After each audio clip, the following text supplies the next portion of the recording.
Greetings ladies and gents, Ilzy from Hayde and Scent here, and welcome to my channel. I hope you're all doing well.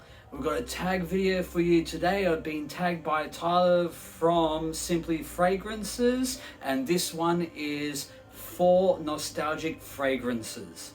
Now a big thank you to Tyler for tagging me in this video. He's been a big supporter of my channel, and likewise for his. I mean, we've been supporting each other and helping each other grow, and we've sort of been trying to keep each other, we're trying to keep each other accountable, in terms of making our content better. So hopefully eventually we'll get there, you know what I mean? Early days. But anyway, so basically my first nostalgic fragrance, I don't unfortunately have a bottle of, but should have a picture right up over here of it, and that's Elizabeth Arden's Red Door. That one, for many years, it's ever since my childhood, that was my mother's signature scent. It was a nice, fruity, floral, feminine fragrance that, whenever I smelt it straight away, I always knew my mum was around. It was very elegant, absolutely beautiful, and one that I'll never forget. I mean, I know you can find it like on the cheap and everything like that these days. Didn't really sort of get much of a chance to do it, but anyway, on to the second fragrance.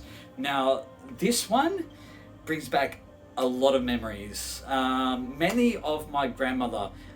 Reason being is because this was the first fragrance that was ever bought for me.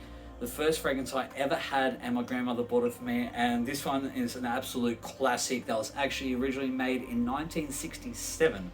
So this one is Aramis Eau de Toilette.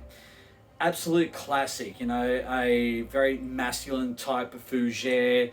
It's very sort of citrusy, spicy, smoky, woody, leathery. It just had that real sort of 80s, 90s sort of nostalgic sort of feel around that time. You did have a lot of sort of these masculine type scents, and don't get me wrong, I haven't actually smelt it in, well, I was about 14 or 15 when I actually originally had this, so it was a good, like just over 20 years, so let's have a spray of it and see how it goes.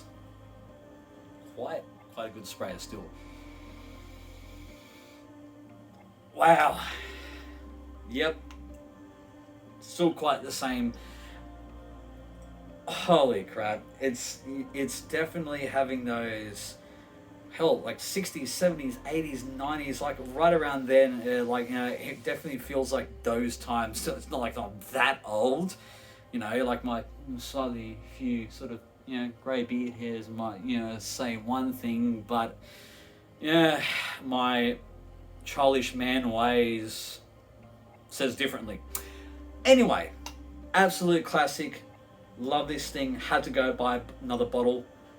And the third one is one nostalgic one that reminds me a lot of my father.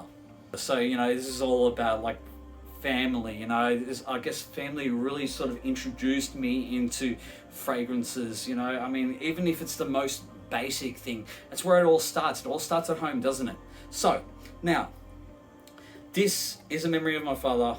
I have not smelt this in, God knows, like close to the 8 or 9 years ever since he passed away. So he's given me one of my most nostalgic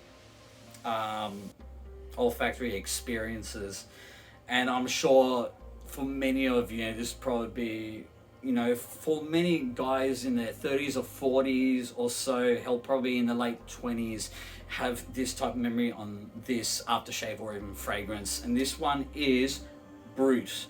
Brut original, obviously reformulated, blah, blah, blah, all this sort of stuff. It's kind of watered down and everything like that compared to then, at least from what I've heard. I really haven't smelt it in that long. But he actually always had the Brut 33 version of this. But anyway, let's give this one a smell, bring back those memories.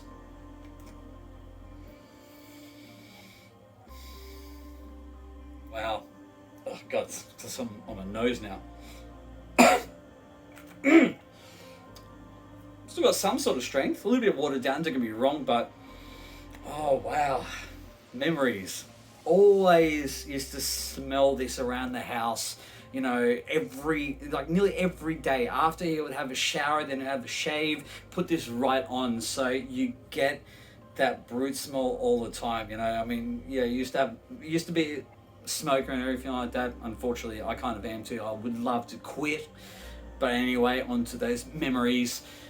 He always used to wear this, and it's just like you'd smell it, you know, we'll get to the dinner table and the first thing you'd smell is, you know, just a little bit of like, you know, sprinkling of like, you know, tobacco and everything, and Brut 33. It just makes me feel at home, makes me feel cozy, you know, just, yeah, best memory ever. And big thank you to Tyler, because man, if it wasn't for this tag video, I really wouldn't even have thought of buying this again and, you know, bring this memory back. You're a legend. Thank you, mate. Now onto the last nostalgic fragrance. This one is my first fragrance that I ever actually bought for myself. And it was actually originally, it wasn't really sort of bought on a whim. It was more like, you know, my sister and I, we were, okay, like, you know, she was like 19 or something like that. I was 21. So this would have been around, oh, geez. Wow, how long ago was that? It was a while ago, let's be honest. You know, probably around the time that this was released. Anyway, you know, it was after Christmas time, and, you know, I thought I'd do some shopping and everything. I think it was like a late night, Thursday night shopping, you know, I gotta love that. And we were at, I think it was Maya in Castle Towers, and we were just sort of roaming around, just had dinner, and she was always mentioning Issey Miyake, and that time, you know, it was definitely a big thing. It was very popular. I thought, okay, let's try the original. I mean, the original was pretty good and everything like that. You know, it's very citrusy. That yuzu note was great and all, but I don't know, it just didn't really sort of hit me that hard. Not until like these days, really. I bought a bottle of it. It's great, whatever. But anyway, this one is Le Bleu de Say. A nice aromatic fougere. Had a little bit of a different twist to it, you know. It was, I don't know, it's very mossy, very green.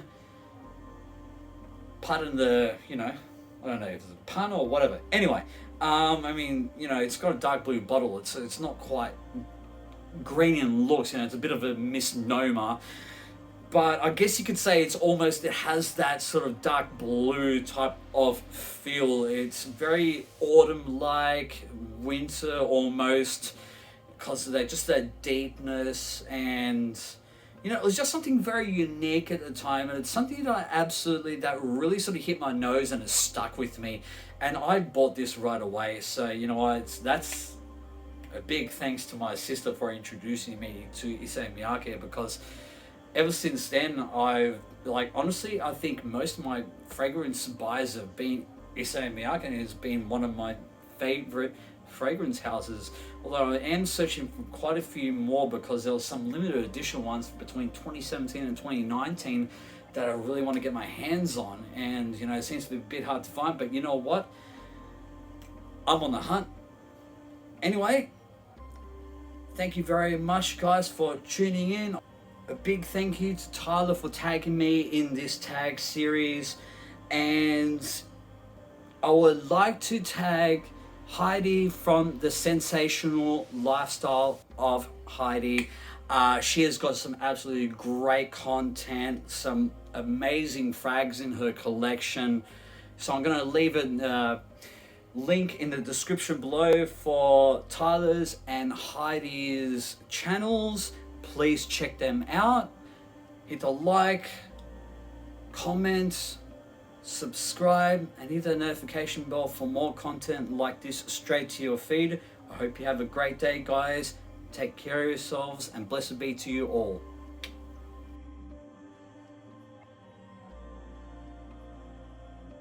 And, you know, what a great opportunity to sort of harken back to some, you know, memories from the past and everything. You know, that's what fragrance is all about. You know, it's bringing up memories.